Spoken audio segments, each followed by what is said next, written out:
क्या बनना चाहते हो आप? सियासतदान बनना चाहता हूँ। अच्छा, तो फिर कोई प्रैक्टिस वगैरह भी कर रहे हो आप? जी हाँ, आज भी काफी झूठ बोले हैं मैंने। यानी आप झूठ का सहारा लेते हो, हक से डरते हो आप?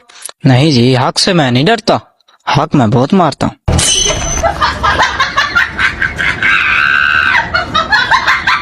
आप जैसे लोग गरीब को दे ही क्या सकते हो यार? बिजली का बिल तो दे ही सकते हैं ना।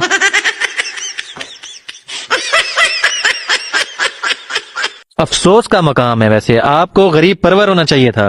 गरीब परवर ही तो हूँ। अबे साले, वो कैसे? यहाँ भी गरीब देखता हूँ उसको कहता हूँ परवर।